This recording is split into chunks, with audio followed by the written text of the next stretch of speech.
Está no ar, ao vivo, o especial Coronavírus.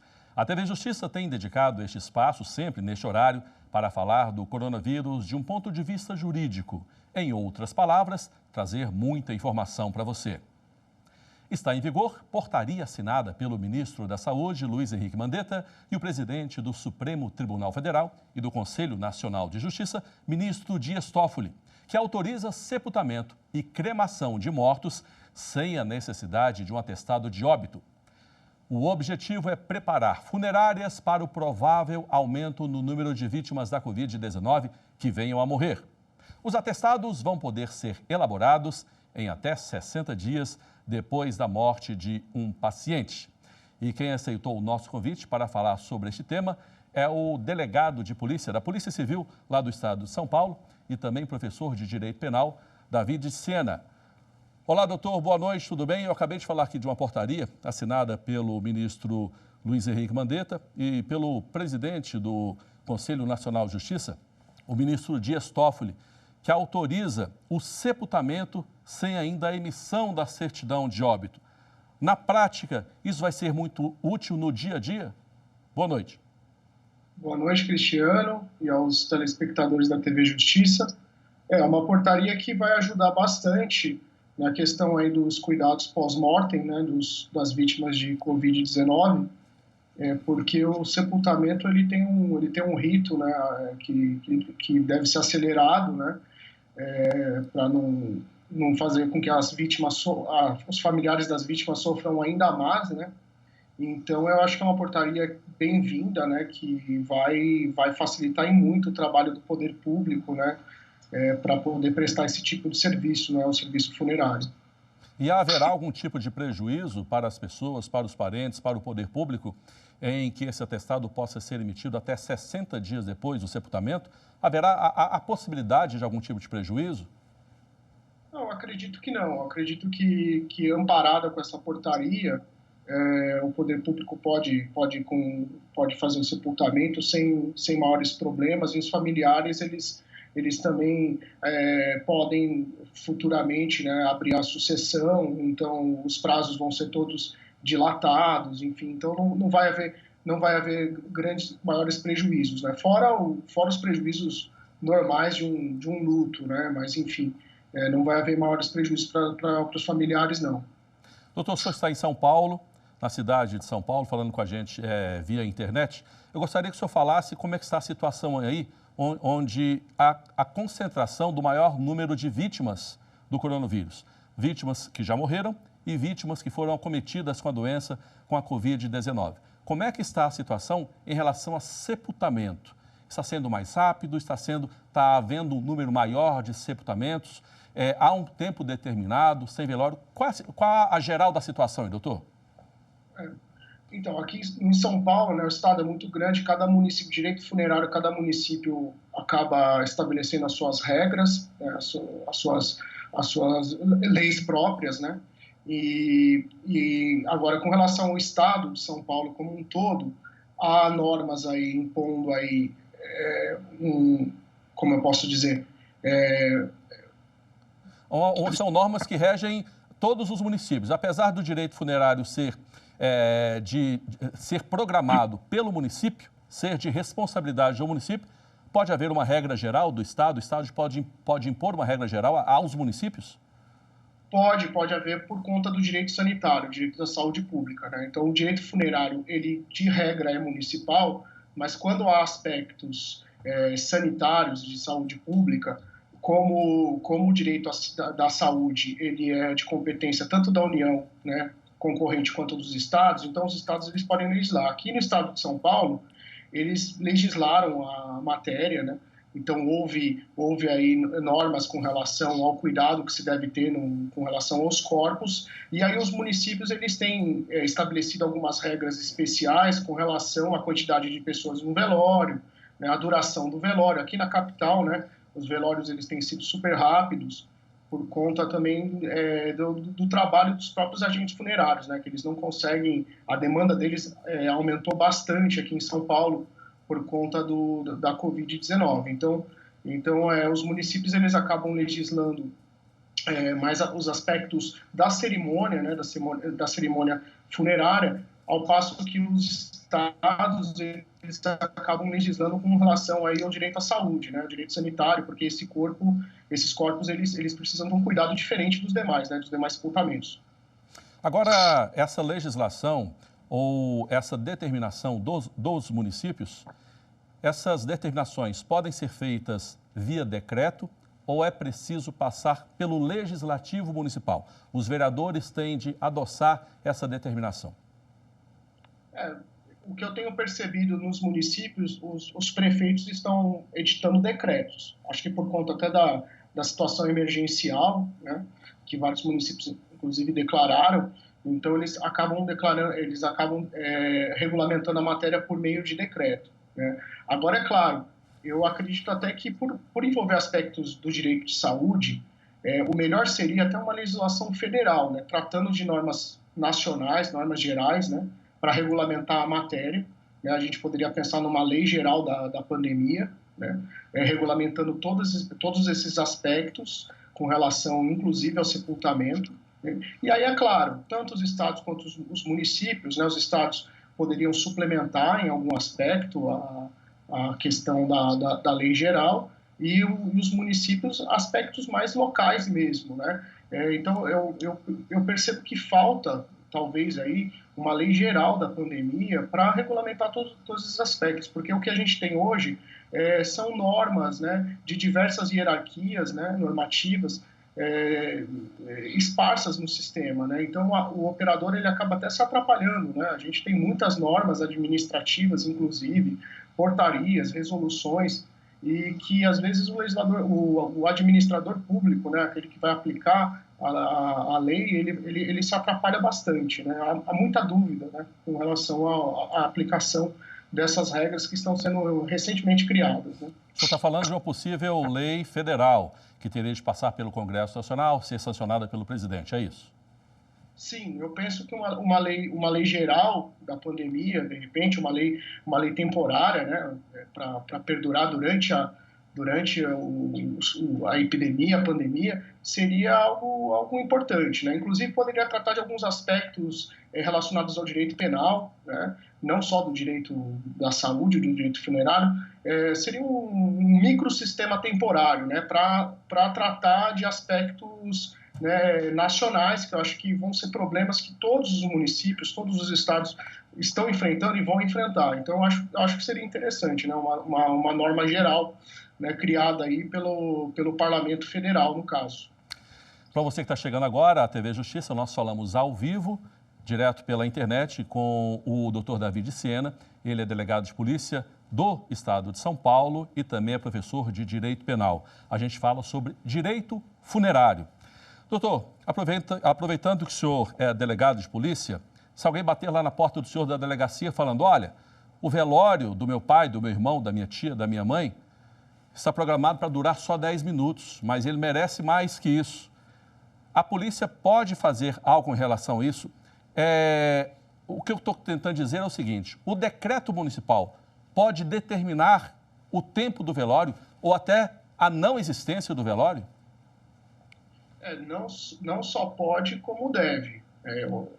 A gente tem aí, no caso, um possível conflito, né, com relação ao direito à despedida, né, que é um aspecto do direito funerário, né, esse direito de dizer o adeus ao ente querido, mas você tem, de outro lado, aspectos aí de interesse público, né, do direito sanitário, que devem prevalecer num eventual conflito aí entre esses interesses, né, entre esses direitos.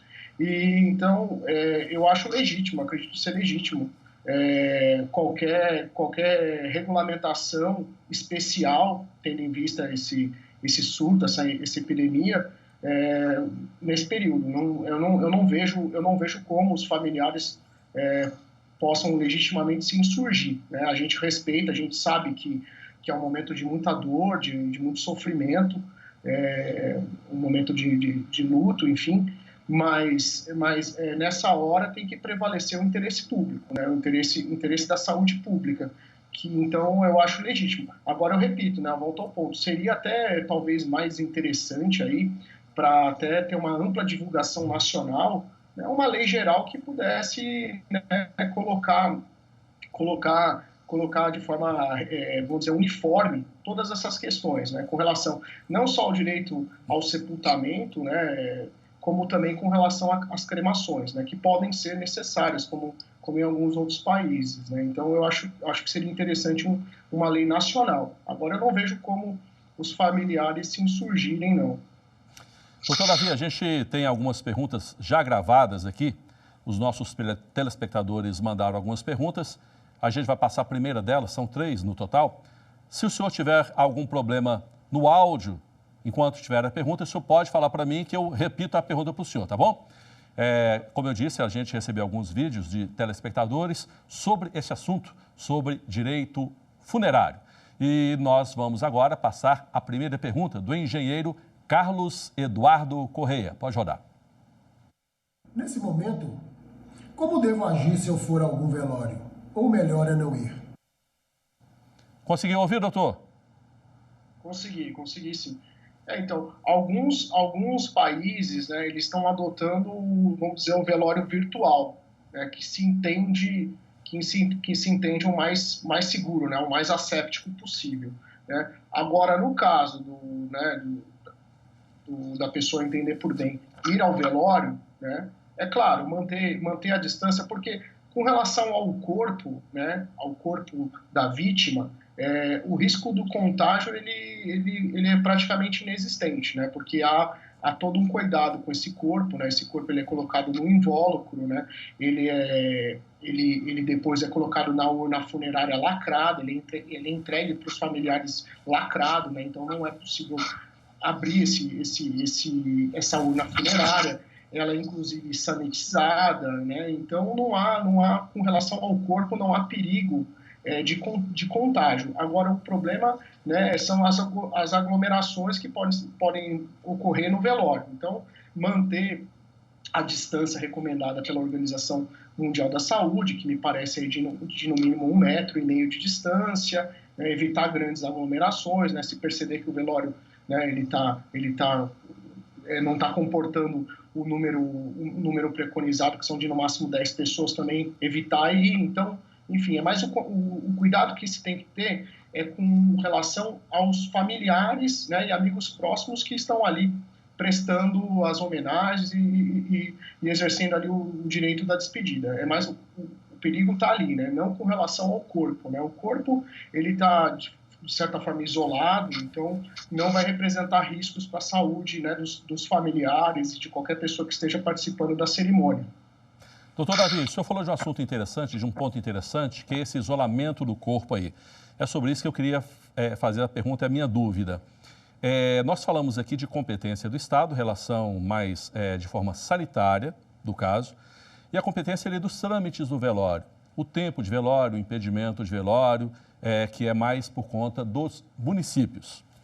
A minha dúvida em relação ao estado sanitário, o Estado pode decretar que seja feito num determinado tipo de caixão?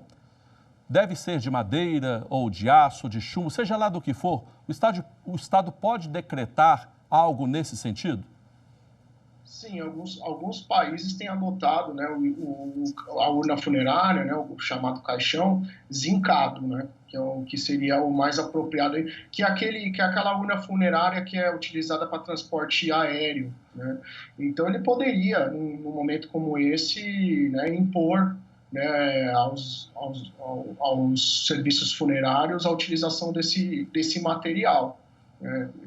Seria um cuidado extra aí. Mas o que a gente tem percebido é que, na verdade, esse corpo, os estados, eles têm imposto isso para os hospitais, né? Eles já saem dos hospitais no invólucro, né? Esse invólucro ele é higienizado com cloro e álcool 70, ele é colocado na urna funerária e essa urna funerária é lacrada e depois, claro, ela é higienizada também, né? Então, eu não tenho percebido a utilização de urna funerária zincada, mas pode ser que seja um cuidado que seja recomendado mais para frente, né? É possível sim, em nome aí do interesse público, né, da saúde pública, é possível sim que seja exigido isso. Agora, essa exigência pode se ater a apenas aquelas vítimas da Covid-19 ou o decreto deve ser abrangente? Porque pode ser que a pessoa seja enterrada ou morra sem ainda o diagnóstico, né? Sem ainda saber a causa da morte. O decreto deve abranger todos os mortos ou só aqueles que comprovadamente morreram da Covid-19? Eu penso que o decreto poderia abranger aí todos aqueles que faleceram em virtude de uma síndrome, né, respiratória grave, porque a gente tem um problema com relação aos testes, né? Nem todas as pessoas estão sendo testadas, mesmo as pessoas que morrem, os testes saem, né, demoram muito para sair o resultado. Então, muito provavelmente, quando esse teste vai sair, o sepultamento já se deu. Então, é recomendado que se tenha esse cuidado, né? Não só o cuidado com o tipo da urna funerária, mas todos os cuidados, né, decorrentes aí às normas sanitárias com todas as mortes aí que se suspeita assim, que tenha sido por Covid, né? Agora, se vai ser realmente confirmado ou não, aí é só o teste que vai dizer, né? Por isso que o ideal é que, né, o poder público ele invista maciçamente aí nos testes, né? Para que a gente, inclusive, tenha certeza dos diagnósticos certeza do diagnóstico da morte, né? Isso é muito importante para a gente poder estabelecer a causa-mortes e dar todo o tratamento, né, todos os cuidados que esse corpo merece. Agora, o ato ali do sepultamento mesmo, de descer o caixão e fazer o enterro propriamente dito. Algo deve ser mudado nesse ato lá dos funcionários do cemitério? Então, o Ministério da Saúde, né, e, de certa forma, os estados, eles não editaram nenhuma norma específica para os agentes funerários, né? As normas que a gente teve contato até agora são normas que recomendam o uso de EPIs para os profissionais da saúde e os profissionais de necrotérios, de serviço de verificação de óbito, enfim, daqueles que vão fazer o diagnóstico da morte. Não há uma recomendação para que os agentes funerários utilizem, até porque, né, parte do pressuposto de que a urna funerária vai estar lacrada. Agora, é claro, por conta de uma possível aglomeração de pessoas, né, não por conta da urna em si, porque a urna, eu repito, vai estar lacrada, mas por conta de uma possível aglomeração de pessoas, é interessante sim que esses agentes funerários eles utilizem os EPIs, né, utilizem máscaras, luvas, né, e também a higienização que é recomendável para todo mundo, né, não só para eles. Então, eu acredito que seja importante, sim, a despeito de ter uma norma ou não, né, que eles utilizem desses equipamentos, porque eles estão em contato com o público, né, o serviço deles vai ser demandado, é um serviço que não vai parar, né, e os familiares vão estar presentes, em maior ou menor número vão estar presentes, então é interessante que eles estejam protegidos nessa hora, né? Nós falamos ao vivo aqui com o Dr. David Sena, ele é delegado de polícia da Polícia de São Paulo e também professor de Direito Penal. Hoje a gente fala aqui no Espaço Coronavírus sobre direito funerário. Nós vamos ter agora, doutor, mais uma pergunta, a pergunta do Amauri de Moraes, ele é advogado, ele vai falar sobre cremação. E novamente eu digo ao senhor que caso o senhor não ouça, o senhor me fala que não ouviu o que eu repito para o senhor. Vamos lá, pode rodar. A cremação é uma opção nesse momento de pandemia? E se a família não tiver condições financeiras de arcar, o poder público tem política específica para isso? Pois não, doutor. Sim, a cremação é uma opção. Ela tem sido utilizada preferencialmente em alguns países, né, como Portugal, por exemplo. Né, lá o Ministério da Saúde deles, o equivalente, né, que eu acho que é o Departamento da Saúde, eles editaram uma recomendação de que os poderes municipais escolham preferencialmente a cremação, né? Então, sim, a cremação é uma opção. Agora, é claro, numa normalidade, né, num estado de normalidade, a cremação ela é sempre uma opção, né, é um ato de vontade da pessoa que partiu e dos familiares, claro, né? ela não pode, num ato, né, num estado de normalidade, ela não pode ser imposta, né? Inclusive, a lei de registros públicos, ela permite a cremação só após, né, a liberação do corpo por ml, se for necessário.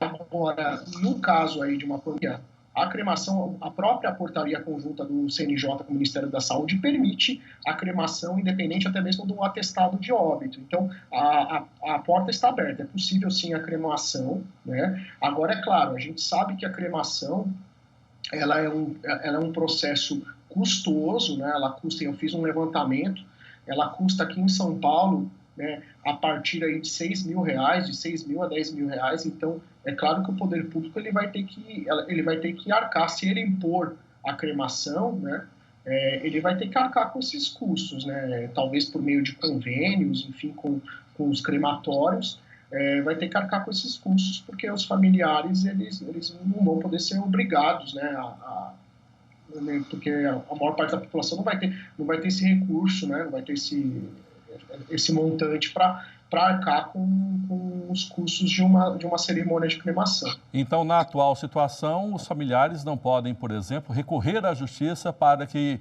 o Estado seja obrigado a bancar esses custos da cremação. No estado atual, não. Eu acredito que possa. Eu acredito que eles, se o poder público começar a obrigar os familiares a arcar com a cremação, eu acredito que eles têm direito de ação, sim, eles podem se insurgir com relação a isso, né? Agora, em termos práticos, o que pode acontecer, o poder público ele vai determinar a cremação e aí, possivelmente ou não, o poder público vai, por meio de dívida ativa, cobrar isso da família, né? E aí, claro, a família tem direito de ação, enfim, vai poder se insurgir com relação a essa cobrança, que eu penso ser uma cobrança ilegítima, vamos colocar assim, né? Eu acho que no momento como esse, né, o Estado ele tem que acabar arcando com esse dispêndio, que não era nenhum ato de vontade do familiar, tampouco da vítima, né? Então, eu acho que, já que foi o poder público quem impôs, né, por um imperativo de direito sanitário, então nada mais razoável do que o próprio Estado arcar com esse montante, né, com esses custos. Vamos então, doutor, a nossa terceira e última pergunta do programa de hoje. A pergunta é da administradora Ana Rodrigues. Eu gostaria de saber, se o velório for muito relevante para mim, se há algo que eu possa fazer judicialmente para poder ter o direito de me despedir desse parente. Ela está falando, doutor, sobre aqueles casos em que a prefeitura determinou, por exemplo, o não velório, ou determinou um tempo muito curto. Ela pode entrar, por exemplo, com um pedido de mandado de segurança para que ela tenha direito ao velório, algo muito rápido, muito célere, que dê tempo para que ela possa se despedir de maneira satisfatória para a família desse ente que foi embora?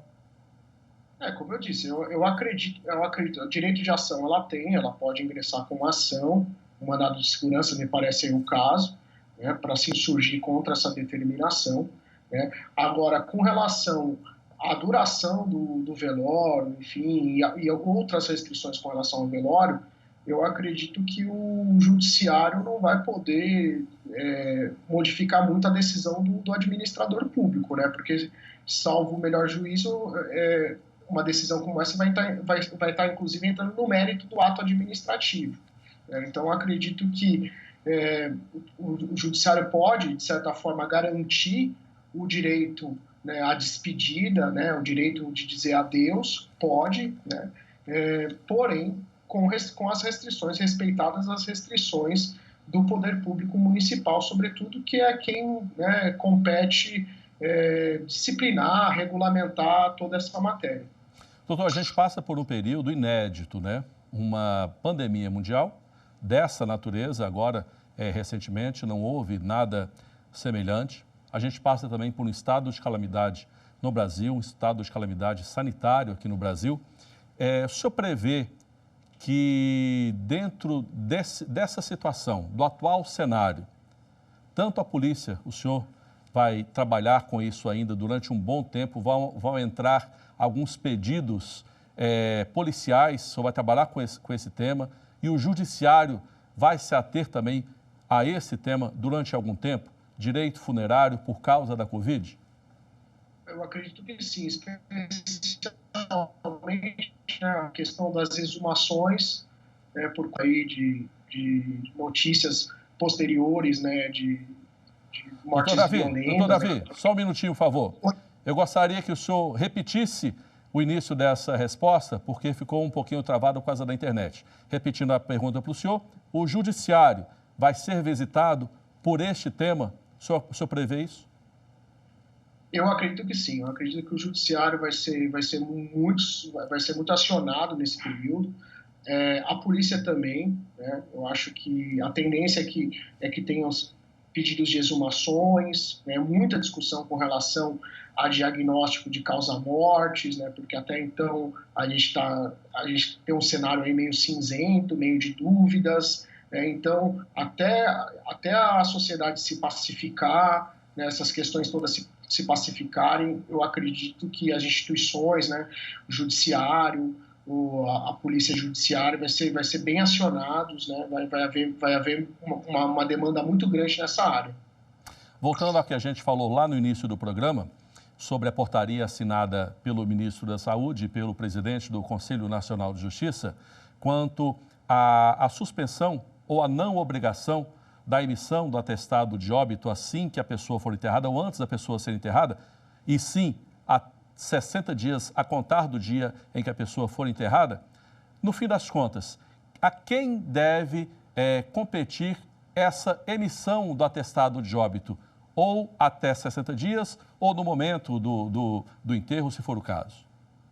A questão da competência da emissão do atestado de óbito, ela funciona da seguinte forma, né? Se for uma morte acompanhada, assistida, né, que se diz, uma morte assistida, a competência é do médico assistente, daquele que está acompanhando o caso. Normalmente é a morte que se dá nos hospitais, né? Então, a competência é desse médico. Teoricamente, os casos de Covid-19. Teoricamente, sim. Agora, se é uma morte que ela ocorre, por exemplo, na residência da vítima ou em algum espaço público, como, por exemplo, né, na via pública, na rua, né, como se diz, aí a competência não é do um médico assistente, por óbvio, né, e passa a ser, aqui no estado de São Paulo, passou a ser do SAMU. Essa competência era do SVO, do Serviço de Verificação de Óbito, mas agora, por uma questão, uma contingência aí, por conta da Covid, essa competência passou por meio de decreto, passou a ser do SAMU. Então, aí eu não sei te dizer, não sei te precisar, em outros estados. Por isso pode variar de acordo com cada estado ou cada município, né?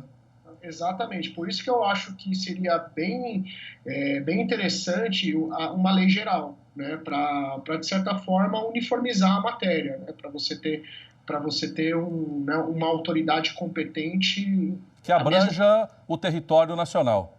Exatamente, em todos os estados, porque o que a gente tem hoje em São Paulo, né, esses óbitos que ocorrem que não podem ser diagnosticados pelo médico assistente, ele é diagnosticado excepcionalmente pelo SAMU, né? Numa situação de normalidade seria o SVO, Serviço de Verificação de Óbito, mas o decreto alterou isso aí, aqui em São Paulo, né? Eu acredito que os outros estados devam seguir pelo mesmo caminho, né? Eu acredito que sim, que São Paulo tem o maior número de casos, né? Como você disse, então eu acredito que os outros estados vão seguir o caminho de São Paulo.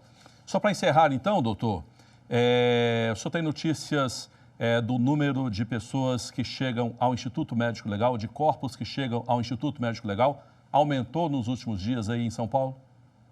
Então, na verdade, o ML, né, os Institutos Médicos Legais, eles não estão recebendo vítimas de Covid.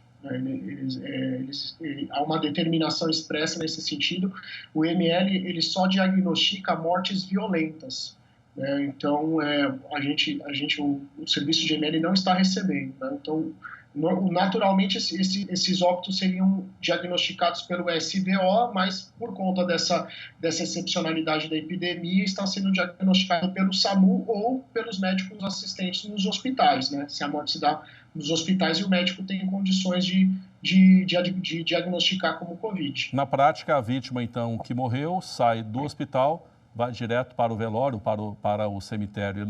O Instituto Médico Legal não passa pelo IML, então. Não. Inclusive, há uma recomendação do Ministério da Saúde para evitar ao máximo, né, o exame cadavérico. A necrópsia implica uma exposição, um risco para, né, os profissionais da saúde, o médico legista e seus auxiliares. Então, em termos práticos, a vítima que falece no hospital, né, ela é colocada que pelo menos é o que recomenda o Ministério da Saúde, né, ela é enrolada em lençóis, ela é colocada dentro de um invólucro plástico, esse invólucro plástico ele é higienizado com álcool 70 e cloro, uma solução de cloro, e aí é levado à urna funerária. Essa urna funerária é lacrada e assim ele é entregue para a vítima, né? Para a família. Claro que para a família da vítima. Ok, doutor, muito obrigado pela entrevista aqui à TV Justiça, ao nosso especial coronavírus. Com certeza o senhor esclareceu muitos pontos para a gente. Um abraço e até a próxima oportunidade. Disponha, Cristiano. Um abraço, obrigado. E você que acompanhou até agora o nosso especial coronavírus está convidado para acompanhar amanhã também, logo após o Jornal da Justiça, segunda edição. Eu espero você para mais um tema ligado ao jornal, ligado ao coronavírus, aqui para você neste mesmo horário. Após o Jornal da Justiça, primeira edição, tem uma edição do especial coronavírus e depois do Jornal da Justiça, segunda edição também. Esclarecido? Um abraço e até a próxima.